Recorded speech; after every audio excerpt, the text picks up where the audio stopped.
Welcome to Mikunst Hardware. I have finally got a chance to test this no-name Chinese motherboard for two Intel LGA2011 version 3 CPUs. The motherboard does not have an official name, but on the motherboard itself you can find the title DU99D4 version 1.11. You can find this motherboard on AliExpress under the names of Atomizer, Machinist or Kllisre. The price for this motherboard is less than 100 euros. That's why it attracts many different potential buyers who are asking me if this motherboard is any good, if quality is okay, and so on. Well, in this video I'm going to try to answer these questions. First, let's take a look at the motherboard itself. I will tell you everything I could figure out about the motherboard. After that I will switch to my beloved slides and take a look at the test results. Let's start with the memory specification. Even though this motherboard has 4 memory slots for each CPU, it unfortunately has only 2 memory channels per CPU. The orange memory slots are the primary slots and the black ones are the secondary slots. Thus, if you're using only 2 memory sticks per CPU, you have to install them exactly into the orange slots because the black ones are secondary slots for the same memory channels, and the motherboard is not going to work in this configuration. Just a reminder, Kllisre X99 Dual, Kllisre X99 F8D and Kllisre X99 TAD, all of these motherboards are also from China and they have 4 memory channels per CPU. On this motherboard, you will get only 4 memory channels, 2 memory channels per CPU. Okay, on the motherboard itself, we will find 2 PCI Express X1 connectors. These connectors are connected to the motherboard chipset itself. This means that the speed is limited to PCI Express 2.0, and this also means that you can use these 2 connectors even if you're using just one CPU. These 2 slots are PCI Express 3.0x16 and they are connected to the first CPU. This means that you can use both of these slots even if you're using just one CPU installed. This M.2 connector is connected to the motherboard chipset. This means that it's unfortunately limited to PCI Express 2.0x4.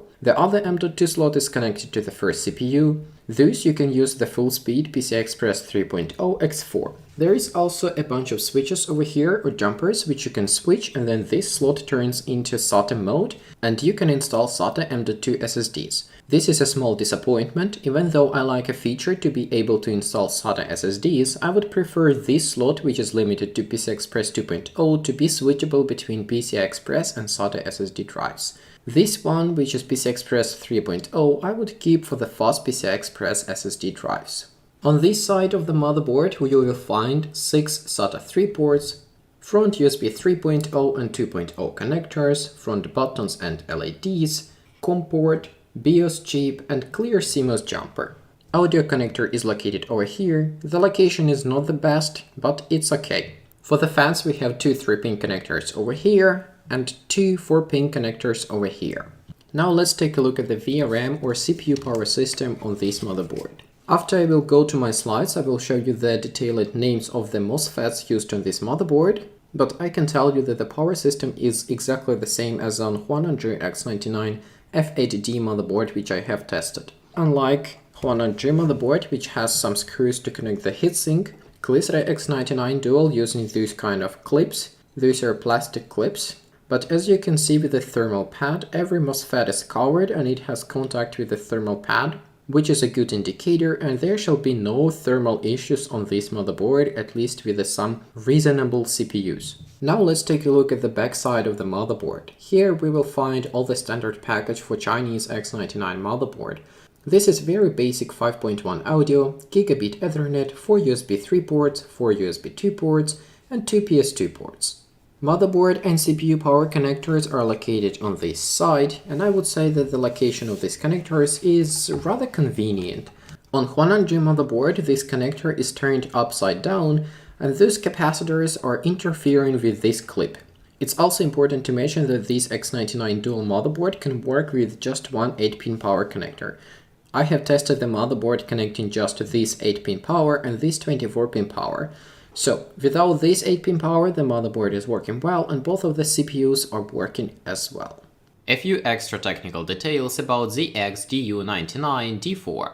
The motherboard uses Intel C612 chipset. Gigabit Ethernet is provided by Realtek RTL8111H. Audio chip is also provided by Realtek ALC662. VRM or CPU Power Delivery System consists of 6 pairs of QN3107 plus QN3103.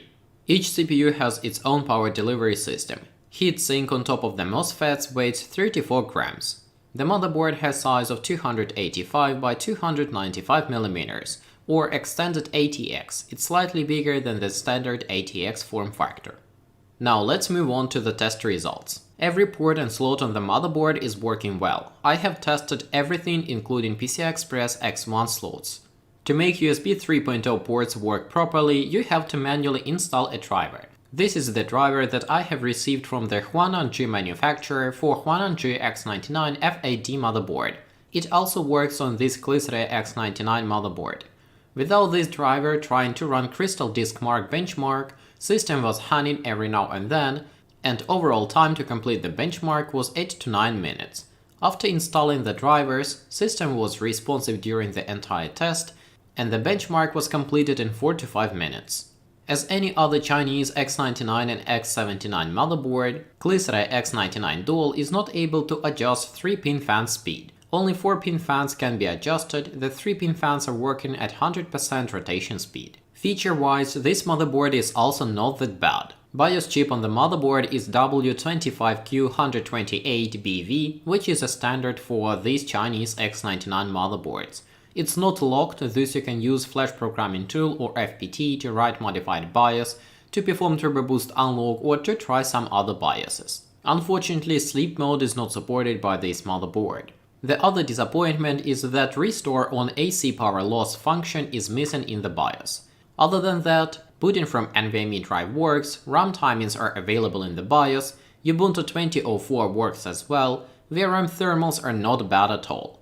After 1 hour of AIDA64 stress test with the two Xeon E5 2678V3s, maximum temperature I was able to register with my external thermometer was about 75 degrees Celsius. For the extra notes, I can say that the motherboard takes very long time to boot, and CPU-Z lies about RAM channels and RAM timings configuration. It seems like this is one more Chinese X99 motherboard where manufacturers agrees with the CPU-Z developers to provide misleading information.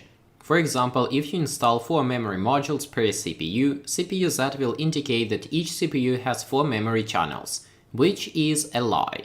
CPU-Z also shows very low and incorrect RAM timings, usually it stays at CL10 regardless of the real values. With the dual Xeon E5 2678V3, I have tested a bunch of different memory configurations. Unfortunately, as any other Chinese X99 motherboard, DU99D4 does not work with the cheap 4 banks 4GB memory modules.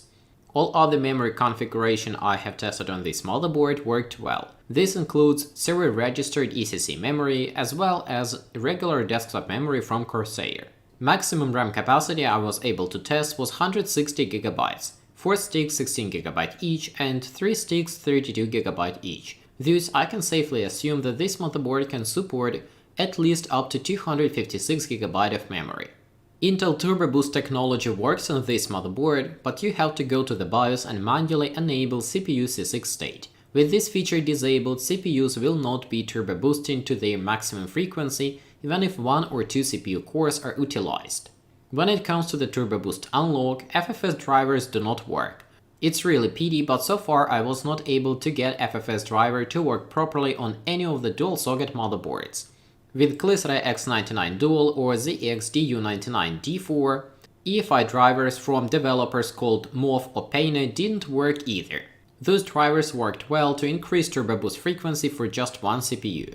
In order to force both of the CPUs to turbo boost to their maximum turbo frequency, I had to use V3X4 EFI drivers. These drivers can be downloaded from their official GitHub page, link will be available in the video description.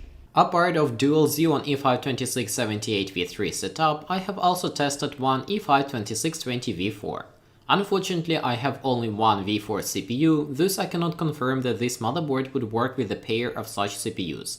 I have also tested serial-registered ECC memory as well as regular desktop memory with this V4 CPU. Both configurations were working fine. To get maximum turbo boost speed, you also need to go to the BIOS and manually enable CPU C6 state. Other than that, I didn't get any complaints and any issues. E52620V4 worked well on the DU99D4.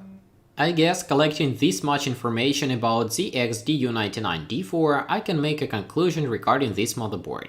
Right now you can buy it from AliExpress for about 80 euros, and this is obviously a big plus for this motherboard. Other than that, we can say that dual CPU support, 256 gigs of RAM, it also looks nice, it has two full PCI Express X16 3.0 slots, as well as two M.2 slots.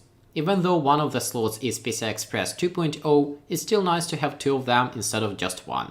The motherboard also has RAM timings configuration in the stock BIOS, and the build quality is kinda okay. The motherboard also has its cons. The first one and the obvious one is only 2 memory channels per CPU.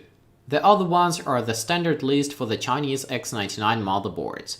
FFS drivers do not work as this is a dual socket motherboard. Restore on AC power loss feature is missing in the BIOS. It's not possible to adjust and monitor 3-pin fans. If I would have to be a little bit nitpicking, then I would say that CPU socket and RAM slots are located very close to each other. Thus, if you plan to buy this motherboard, make sure that you have CPU coolers which have direct attachment onto the CPU socket without any intermediate brackets. The black brackets, which are usually common with the Chinese X99 and X79 motherboards in order to be able to install clip-on CPU coolers, are physically not fitting together onto this motherboard. You can install one, but not two of them. Even if you manage to install both of them, the clips on the CPU cooler may interfere with the memory sticks, and you might not be able to install all 4 memory modules onto the motherboard. Overall, my score for this motherboard would be 7 out of 10, but only because it costs this little. 80 euros is a very good price for this dual socket motherboard. For my previous videos where I was comparing Xeon E52678V3 with Ryzen 5 3600 and other CPUs, I have got quite a few comments where people were complaining about my comparison, calling it unfair. Some people believe that I have to compare dual socket configuration with the two Xeon E52678V3 against one Ryzen 5 3600 in games. They claim that since two Xeon E52678 can be bought for the same price as one Ryzen 5 3600, I have to make dual socket CPU comparison against one Ryzen 5 3600. The reality though is slightly different. Even modern games can utilize up to 12 CPU cores. With the dual socket CPU configuration, you're getting 24 CPU cores and increased memory latency. This is just how it works. If CPU 1 wants to read or write some data into a memory module which is installed for the CPU 2, it has to go through the CPU 2. This increases the memory latency, which decreases gaming performance. Thus, dual setup of Xeon E52678 will deliver worse gaming performance than just a single CPU. If you're planning to build a gaming computer, please do not buy dual socket motherboards. These motherboards are designed for workstations only. If you plan to build such a workstation or a server, then I can suggest you to take a look at some alternatives. For example, Kllisre X99 Dual, Huananzhi X99 FAD, Huananzhi X99 TAD. In the video description you will find a link to an AliExpress shop where you can buy the DU99D4 motherboard or Kllisre X99 Dual. You will also find a link to a Geekbench 5 result which was taken on this Kllisre X99 Dual motherboard under Linux Ubuntu 20.04. For now though, that's all I have for you. Thanks for watching, thanks for listening, goodbye.